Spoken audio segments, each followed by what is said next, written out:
స్తుతి సింహాసనాసీనుడా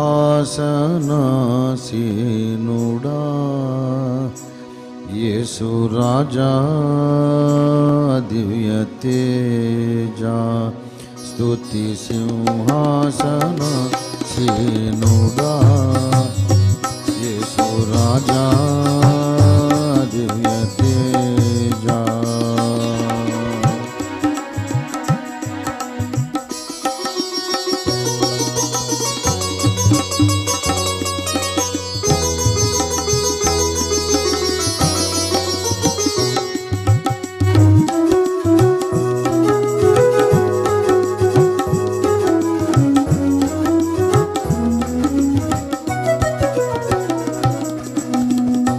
అద్వితీయుడవు పరిశుద్ధుడవు అతి సుందరుడవు నీవే ప్రభు.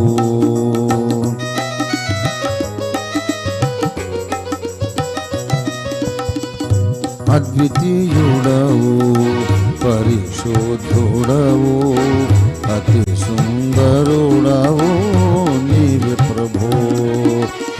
నీతి న్యాయములు నీ సింహాసనాధారం కృపా సత్యములు నీ సన్నిధానవర్తులు. నీతి న్యాయములు నీ సింహాసనాధారం కృపా సత్యములు నీ సన్నిధానవర్తులు. స్తుతి సింహాసనసీనుడా యేసు రాజా దివ్య తేజ.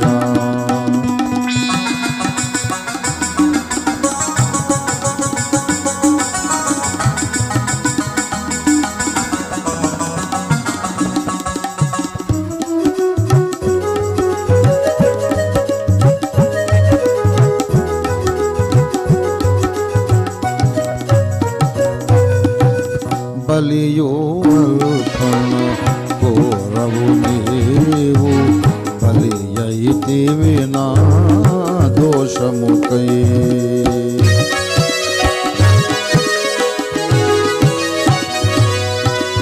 బలియో అర్పణ కోరవు నీవు బలి అయితివి నా దోషముకై. నా హృదయమిని ప్రియ మగువాలయం స్తుతియాగమునే చేసెద నిరతం. నా హృదయమిని ప్రియ మగువాలయం స్తుతియాగమునే చేసెద నిరతం. స్తుతి సింహాసనసీనుడా యేసు రాజా దివ్య తేజ.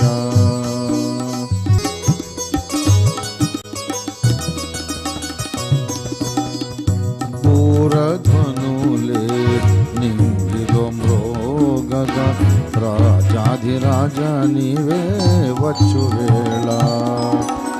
సంసిద్ధతతో వెలిగే దివ్వెతో పెళ్లి కుమారుడ నిన్నెదుర్కొందును. సంసిద్ధతతో వెలిగే దివ్వెతో పెళ్లి కుమారుడ నిన్నెదుర్కొందును.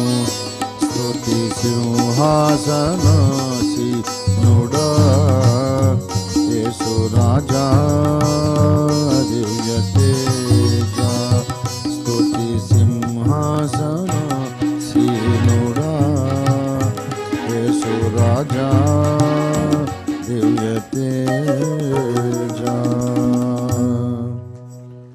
దేవునికి స్తోత్రం కలుగును గాక. ప్రభువునందు నాకు అత్యంత ప్రియులారా, మరొకసారి కల్వరి టీవీ ఛానల్ ద్వారా మీ ముందుకు రావడానికి మీతో పాటు కలిసి దేవుని స్వరాన్ని విని దేవుని వాక్యాన్ని ధ్యానించి మీతో పాటు కలిసి నేను కూడా ధన్యుడిని కావడానికి ఆ దేవదేవుడు నాకు అనుగ్రహించిన ఇటు మహదవకాశం కొరకు దేవుని స్తుతించి నా హృదయంలో ఆయనకు వందనాలు ఆరాధన చెల్లిస్తూ మీకందరికీ ఆహ్వానం పలుకుతూ ఉపదేశానికి ఉపక్రమిస్తున్నాను. రండి ప్రియమిత్రులారా, చిన్న మాట.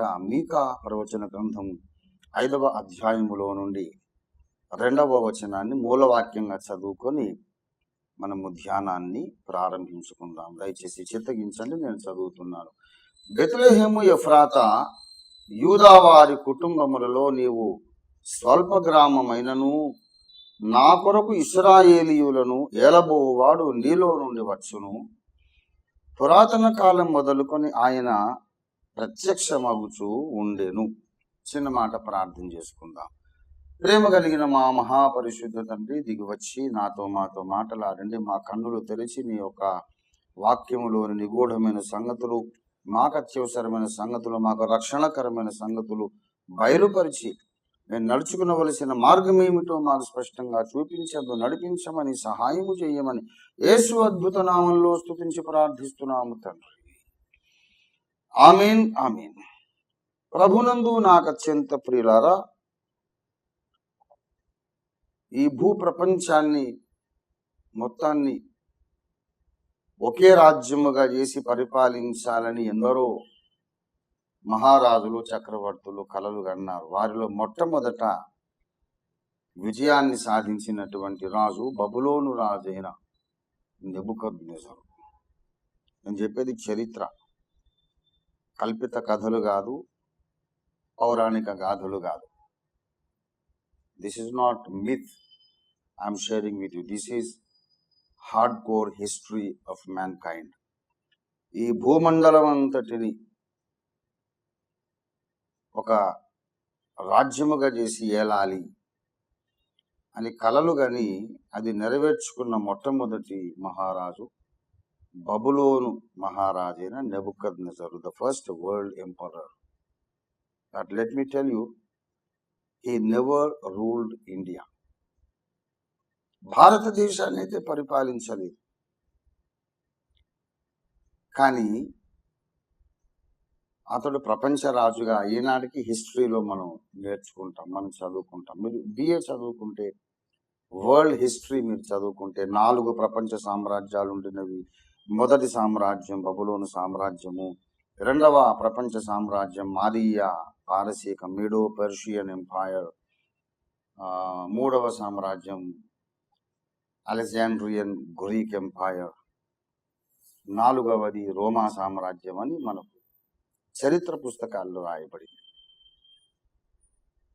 కానీ మరి భారతదేశాన్ని వీళ్ళు పరిపాలించలేదు, ఎస్పెషల్లీ దక్షిణ భారతదేశాన్ని అసలే పరిపాలించలేదు. ఇంకా వాళ్ళు పరిపాలించని దేశాలు ఎన్నెన్నో ఉన్నాయి, అయినా వాళ్లే ప్రపంచ రాజులు. ఎందుకంటే అసలు మానవ సృష్టి ప్రారంభమైంది మధ్యప్రాచ్యములో. మానవ నాగరికతలన్నీ పుట్టి అక్కడ నుండి వ్యాపించినాయి. డాక్టర్ సర్వేపల్లి రాధాకృష్ణన్ గారు కూడా the cultural heritage of India అనే గ్రంథంలో, వ్యాసంలో వారు చెప్పారు, the Mediterranean basin is the cradle of human civilisation అన్నారు. మధ్యధరా సముద్ర తీర ప్రాంతమే సకల మానవ నాగరికతలకు పుట్టినిల్లు, తొలుత నాగరికతలన్నీ పెరిగినటువంటి ఊయల అని చెప్పాడు. గనుక మనవాళ్ళు చాలా మంది మతోన్మాదులు మన దేశంలో ప్రచారం చేస్తున్న కథల ప్రకారం కోట్ల ఏళ్లకు ముందు ఇండియా ఉన్నది అనేది శుద్ధ అబద్ధం, పచ్చి అబద్ధం. కోపం వస్తే వాడి తల తీసేయండి, వాడి మీద దాడి చేయండి అనే పనికి మాలిన మాటలు మాట్లాడొద్దు. కోపం వస్తే కోట్ల ఏళ్లకు ముందు ఇండియా ఉన్నది అని నిరూపించి ఆధారాలు చూపిస్తే మేము లెంపలు వేసుకొని క్షమాపణ చెప్పుకొని మా అభిప్రాయాన్ని మార్చుకుంటున్నట్టు ప్రకటిస్తాం. క్రీస్తుకు పూర్వం 3000 ఏళ్ల క్రిందట, లేక 3200 ఏళ్ల క్రిందట ఇప్పటి ఇరాక్ దేశము, ఆనాటి షినార్ దేశం, బాబిలోన్ దేశం, అక్కడ మొట్టమొదట మానవ జాతి మొత్తం అక్కడే ఉండేది. ఇంకా ఏ దేశంలోనూ మనుషులే లేరు. ఎందుకంటే ఆదికాండం 1 ప్రకారం భూమి అందంతటా ఒక్క భాష ఒక్క పలుకును ఉండెను. వారు అందరూ కలిసి తూర్పున ప్రయాణమై వెళ్ళుచుండగా షీనారు దేశమున ఒక మైదానము వారికి కనబడెను. మనము భూమి అందంతటా చెదిరిపోకుండా ఇక్కడ ఉండి ఒక పట్టణమును గోపురమును కట్టుకుందాము రండని వారు కూడబలుక్కున్నారు. వాళ్ళ రాజు అప్పట్లో నిమ్రోదు అనే రాజు. అతడు సంకర జాతి మానవుడు. సగం గ్రహాంతర జీవులు, సగం ఏమో మనుషులు పుట్టినవాడు. Is half human being and half fallen Angel. కనుక వాడు చాలా దీర్ఘకాయుడు, దృఢకాయుడు, బలాఢ్యుడు, మహావీరుడు. మానవ జాతిని అంతటిని కూడా భయపెట్టి లోబర్చుకున్నాడు. నిమ్రోద్ అనేవాడు అప్పట్లో రాజు. ప్రపంచానికి వాడొక్కడే రాజు. ప్రపంచమంతటా ఒక్కటే జాతి మనుషులు. వాళ్ళు మాట్లాడిన భాష ఒకటే, పలుకు ఒకటే. ఇది ఆదికాండం 11:1 ఉన్నటువంటి విషయం. అప్పట్లో ఇండియా లేదు, ఇండియాయే లేదు, ఇండియాలో మనుషులే లేదు. తర్వాతి కాలంలో ఆ షీనారు నుండి ఒక్కొక్క 100 ఏళ్ల ఇంటర్వెల్తో గ్యాప్తో మనుషులు ఆయా దేశాలకు వ్యాపించి విస్తరించి వలస వచ్చారు. అక్కడి నుంచి వచ్చిన వాళ్ళే ముందు ద్రావిడులు వచ్చారు. అక్కడ నుండే తర్వాత కొంతకాలానికి ఆర్యులు వచ్చారు.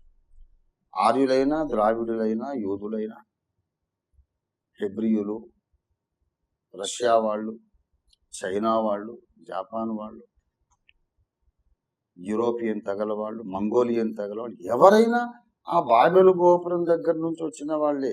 బాబెలు గోపురము కంటే ముందు మనుషులంతా ఏక కుటుంబంగా ఉండేవాళ్ళు. అప్పట్లో సంస్కృత భాష లేదు, అరబిక్ లేదు, హెబ్రీ భాష లేదు. బాబెలు గోపురం దగ్గర నుండి పుట్టిన తొలి మానవ భాషలలో ఒక్క భాష స్ప్లిట్ అయిపోయి పుట్టిన భాషల్లో ఒకటి హెబ్రీ భాష, లాటిన్ భాష, గ్రీకు భాష, ఆ తర్వాత అరబిక్, ఫార్సీ భాష. ఆ పారసీక భాషే తర్వాత సంస్కరించబడి సంస్కృత భాష అయింది. లిపి లేని భాషగా శతాబ్దాలు అలాగే పడి ఉంది. గనక సంస్కృతంలో గ్రంథాలు రాయడం అనేది జరగలేదు, లిపి లేదు. గనక క్రీస్తు శకము ప్రారంభమయ్యాక భారతదేశంలోని ఆర్యులు దేవనాగరి లిపిని వాళ్ళు హైజాక్ చేసి ఇదే మా భాష, మా లిపి అని దేవనాగరి లిపిని తమ సొంత లిపిగా చేసుకున్న తర్వాత పాణిని అనే మహాముని సంస్కృతానికి వ్యాకరణాన్ని గ్రంథస్థం చేసి రాసిన తర్వాత సంస్కృతంలో పుస్తకాలు రాయబడినవి. సంస్కృతంలో ఫలానా బుక్ ఉన్నదని ఎవరు ఏది చెప్పినా అది పాణిని కంటే ముందు లేదు. పాణిని మహర్షి తర్వాతనే సంస్కృత గ్రంథాలన్నీ వచ్చినాయి. కానీ పాణిని అనేవాడు క్రీస్తు శకములోని వాడు. క్రీస్తుకు పూర్వమే హెబ్రీ భాషా గ్రంథాలు ఉన్నాయి. గనుక మన దేశంలో ఏదో ఇగో ప్రాబ్లంతో మేము గొప్ప జాతి, మేము గొప్పోళ్ళం అని ఏదో సాటిస్ఫాక్షన్ కొరకు కల్పించుకున్నటువంటి కట్టుకథలను నమ్మకండి. కట్టుకథలు నమ్మకండి. ఏ దేశములోనూ సివిలైజేషన్ ఏది లేకముందు, నాగరికత లేకముందు సకల మానవ జాతి ఒకే కుటుంబంగా ఉన్నప్పుడు కట్టబడినటువంటి మొట్టమొదటి పట్టణం గోపురం ఇరాక్ దేశంలో, అక్కడ షీనారు దేశంలో బాబెలు గోపురము. ఆ పట్టణ పునాదులు ఇంకా ఉన్నాయి. ఆ పునాదులు తవ్వి పురాతత్వ శాస్త్రజ్ఞులు వెలికి తీశారు. మీకు డబ్బులుంటే ఇరాక్ దేశానికి వెళ్ళొచ్చు. ఆ బాబెలు గోపురం కట్టబడిన సైట్ మీరు చూడొచ్చు. అక్కడ మట్టి పలకల మీద ఉన్న నిమ్రోదు రాజశాసనాలు కూడా ఉన్నాయి, మీరు చూడొచ్చు. ఆ తర్వాత కొంతకాలానికి ఇండస్ వ్యాలీ, సింధులోయ నాగరికత, ఆ తర్వాత కొంతకాలానికి ఈజిప్టు నాగరికత, మెసొపటేమియన్ నాగరికత, ఆ తర్వాతనే after the tower of Babel. అంతకుముందు ఏ దేశంలోనూ ఏ మతము లేదు, ఏ గ్రంథము లేదు, ఎవ్వరూ లేదు. ఆ మొట్టమొదటి ప్రపంచరాజు నిమ్రోదు. మానవులు ఏక కుటుంబంగా ఉన్నప్పుడు వాడు పరిపాలించాడు. తర్వాత కొంతకాలానికి మళ్ళీ అదే దేశపు రాజు అయినటువంటి నెబుకద్నెజరు ప్రపంచ సామ్రాట్ అయినాడు, ప్రపంచ చక్రవర్తి అయినాడు. ఎందుకు ప్రపంచ చక్రవర్తి? ఎందుకంటే ఆ మధ్యధరా సముద్ర తీర ప్రాంతములో అక్కడ అసలు మొట్టమొదట మనుష్యుడు అనేవాడు మట్టిలో నుండి ఆదాము అక్కడే దేవుని చేత నిర్మించబడ్డాడు. అక్కడే మొట్టమొదట మానవ జాతుల నాగరికతలు ప్రారంభమైనవి. కనుక ఎవరైతే మధ్యధరా సముద్ర తీర ప్రాంతములోని యూరేషియా, యూరప్, ఏషియా, ఆఫ్రికా కలిసినటువంటి ఆ జంక్చర్ని ఎవరు పరిపాలిస్తారో అక్కడనే ఇజ్రాయెల్ దేశం కూడా ఉంది. భూమి నట్ట నడుమ నివసించువారు అని యెహెజ్కేలు 38వ అధ్యాయంలో ఇశ్రాయేలును గూర్చి దేవుడు రాశాడు. ఇర్మియా 31వ అధ్యాయంలో రాజ్యములకు శిరస్సైన జనము అన్నాడు. కనుక ఆ మధ్యధరా సముద్ర తీర ప్రాంతాన్ని తొలి మానవుడైన ఆదాము నడిచినటువంటి ఆ నేలను, మొట్టమొదటి నాగరికత వర్ధిలిన ఆ మధ్య ధర అంటే ధరకు మధ్యలోని ఆ ప్రాంతాన్ని ఎవరు పరిపాలిస్తారు? రాజ్యములకు శిరస్సైన ఇశ్రాయేలును ఎవరు పరిపాలిస్తారో వారే ప్రపంచ సామ్రాట్టు. ఇజ్రాయేలును గెలవకపోతే లోకమంతా గెలిచినా వాడు ప్రపంచ సామ్రాట్టు కాదు. ఇజ్రాయేలు మీద ఆధిపత్యం సాధించగలిగిన వాడు మాత్రమే ప్రపంచ రాజుగా దేవుడు గుర్తిస్తాడు, ప్రపంచం గుర్తిస్తుంది. ఇది అసలు విషయం. అందుచేత మన దక్షిణ భారతదేశానికి రాకపోయినా నెబుకద్నెజరు ప్రపంచ సామ్రాట్టు. అతడు అనుకున్నాడట, అతని మనోచింత ఏంటంటే దానియేలు గ్రంథము 2వ అధ్యాయం 29వ వచనంలో ప్రస్తుత కాలము గడిచిన పిమ్మట ఏమి జరుగును అనుకొని మనోచింత గలవాడై పడుకొని నిద్రపోయాడట. దేవుడు జరగబోయే దానిని అతనికి బయలుపరిచాడని దానియేలు ప్రవక్త చెబుతున్నాడు. దానియేలు 2:29లో జరగబోతున్నది ఏమిటి? ఇవాళ అందరి మనస్సులో ఇదే ప్రశ్న తొలుస్తోంది, వేధిస్తోంది. భారతదేశంలో పరిస్థితులు బాగోలేవు. ఏం జరుగుతుంది? వచ్చే ఎన్నికల్లో మళ్ళీ ఇవే ప్రభుత్వాలు వస్తాయా? ఇవే ప్రభుత్వాలు వస్తే ఇవే అరాచకం, అణిచివేత, రాజ్యహింస ఇలాగే జరుగుతుందా? ఇలాగే హత్యలు, మానభంగాలు ప్రభుత్వమే ప్రోత్సహించి ఇదే దేశభక్తి అని ప్రచారం చేస్తుందా? ఏం జరుగుతుంది? చాలా మంది ఊహించుకొని భయపడుతున్నారు. అసలు ప్రపంచానికి ఏం జరుగుతుంది?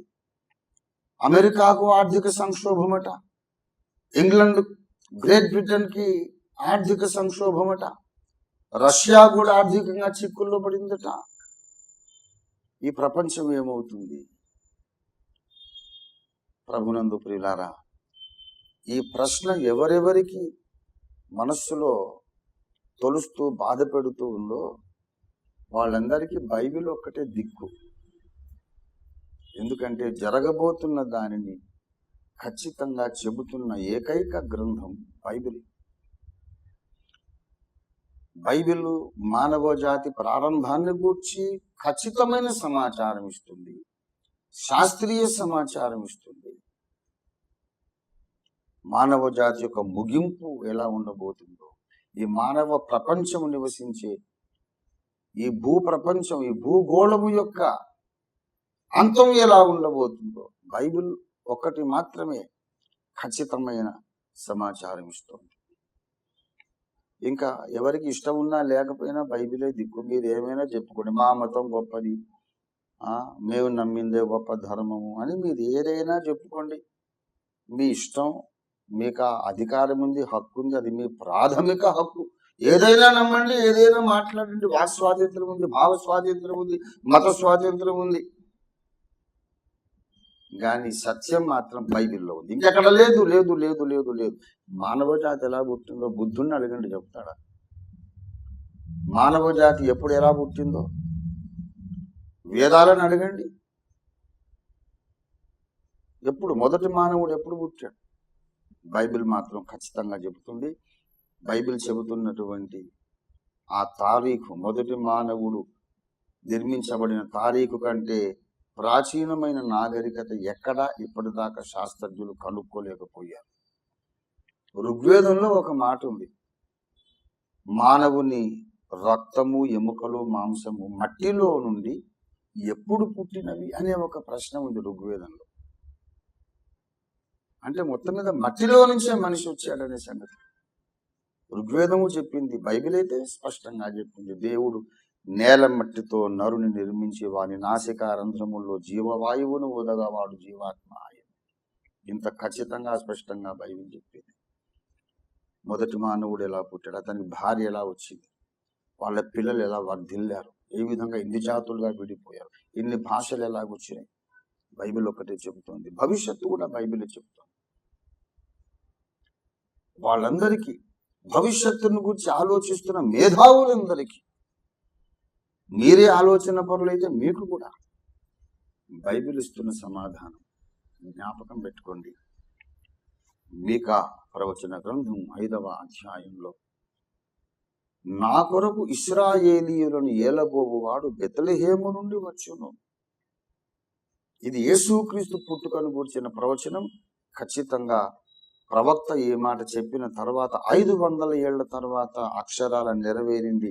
అదే బెత్లెహేము నగరము నుండి లోకరక్షకుడైన యేసు పుట్టాడు. ఈ మీకా ప్రవచన గ్రంథం 5వ అధ్యాయములో యేసుక్రీస్తు యొక్క మొదటి రాకడ లేక ఆయన అవతరణ మొదలుకొని యేసు రెండవ రాకడ ఈ ప్రపంచ అంతము వరకు రాయబడి ఉంది మీకా 5వ అధ్యాయంలో. ప్రభునందు ప్రియులారా, బెత్లెహేములో పుట్టి ఇశ్రాయేలును పరిపాలించేటటువంటి ఈ మహానుభావుడు ఎవరంటే, పురాతన కాలము మొదలుకొని ఆయన శాశ్వత కాలము ప్రత్యక్షమగుచూనే ఉండెను. మరియమ్మ గర్భాన పుట్టక ముందు కూడా పురాతన కాలము నుండి ఈయనే ప్రత్యక్షమవుతున్నాడు. శాశ్వత కాలము మళ్ళీ ఈయనే ప్రత్యక్షమవుతూ ఉంటాడు. యేసే అదృశ్య దేవుని దృశ్య రూపము. పురాతన కాలము నుండి ఎక్కడ ప్రత్యక్షమయ్యాడు? అబ్రహాముకు ప్రత్యక్షమయ్యాడు, ఆ తర్వాత భక్తులకు ప్రత్యక్షమయ్యాడు. అబ్రహాముకు ప్రత్యక్షమైన కాలములోనే భారతదేశంలోని మహర్షులకు కూడా ప్రత్యక్షమయ్యాడు. అందుకే వేదాలలో ఈ లోకరక్షకుని గురించి రాయబడింది. హైందవ క్రైస్తవం అని నేను రచించిన గ్రంథాన్ని చదవండి దయచేసి. హిందువుల వేదాలలో, భారతీయ వేదాల్లో క్రీస్తును గూర్చిన ప్రస్తావన ఉన్నది అంటే చాలా మంది క్రైస్తవులకే నచ్చటం లేదు. అవి హిందువుల గ్రంథాలు కదా, మనకెందుకండి అంటే మనకెందుకు కాదు నాయన, హిందువులకైతే ఆ గ్రంథాలు ఇష్టమే కదా. అందులో ఉన్న సాక్ష్యాన్ని చూపించడం వల్ల వాళ్ళు రక్షణ పొందుతారు అనే విషయాన్ని సకల క్రైస్తవులు గ్రహించాలి. ప్రభునందు ప్రియులారా, ఆయన ప్రత్యక్షమగుచూ ఉండెను, ఇంకా ప్రత్యక్షమవుతాడు. యేసుక్రీస్తు బెత్లెహేములో పుట్టాడు, అంతకుముందు ప్రత్యక్షమయ్యాడు, తర్వాత కూడా ప్రత్యక్షమవుతూ ఉంటాడు అని చెబుతూ ఆయన నిలిచి 4వ వచనములో చూడండి, మీకా 5:4, ఆయన నిలిచి తన దేవుడైన యెహోవా నామ మహాత్మ్యమును బట్టి తన మందను మేపును కాగా, అంటే ఇశ్రాయేలీయులు వారు నిలుతురు, ఆయన భూమి అంతముల వరకు ప్రబలుడగును. ఆయన మళ్ళీ వచ్చినప్పుడు 5వ వచనం, ఆయన సమాధానమునకు కారకుడగును. సర్వభూ ప్రపంచాన్ని సమాధానకర్తగా యేసు పరిపాలిస్తాడు. యేసు మళ్ళీ వస్తాడు. నవ్వితే నవ్వండి కానీ ఇప్పుడు నవ్వినందుకు తర్వాత మీరు ఏడుస్తారు. ఏ యేసును గూర్చి మీరు తృణీకరించి ద్వేషించి దూషిస్తున్నారు, ఆయనే దృశ్య రూపంలో మళ్ళీ వస్తాడు, ఈ భూమి మీదకి వచ్చి పరిపాలిస్తాడు. ప్రభునందు ప్రియులారా, ఆయన వచ్చినప్పుడు అషూరు మన దేశములో జ్వరబడి మన నగరంలో ప్రవేశిస్తాడు. ది అసిరియన్ అని ఉంటుంది ఇంగ్లీష్లో. 6వ వచనం, వారు అషూరు దేశమును దాని గుమ్మముల వరకు నిమ్రోదు దేశమును ఖడ్గము చేత మేపుదు. భూమి మీద అప్పుడు నిమ్రోదు దేశం ఉంటుంది. ఎంత ఆసక్తికరమైన ఆశ్చర్యకరమైన విషయం. ఈ భూలోక చరిత్ర ఆరంభమైనప్పుడు ఈ లోకమంతా నిమ్రోదు దేశమే. యేసు రెండవసారి వచ్చినప్పుడు కూడా ఈ భూలోకము నిమ్రోదు దేశంగా ఉంటుంది. ఇది బైబిల్ చెబుతున్న ఆశ్చర్యకరమైన సత్యం. బాబెలు గోపురాన్ని కట్టించినటువంటి నిమ్రోదు మళ్ళీ భూమి మీదకి వస్తాడు. ఎందుకంటే వాడు సైతాను కుమారుడు. నా యుగాంతం గ్రంథం చదవండి. వాడు బాబెలు గోపురాన్ని కట్టిస్తూ మధ్యలో చచ్చిపోయాడు. వాడి ఆత్మ మళ్ళీ ఒక మృత రాజు దేహంలో ప్రవేశించి భూప్రపంచాన్నంతా మళ్ళీ పరిపాలిస్తాడు. రాబోతున్న అంత్యకాల ప్రపంచ నియంత మళ్ళీ నిమ్రోదే. భూలోకం అప్పుడు మళ్ళీ నిమ్రోదు దేశం అవుతుంది. ఆదికాండం 11లో భూలోకమంతా నిమ్రోదు దేశం.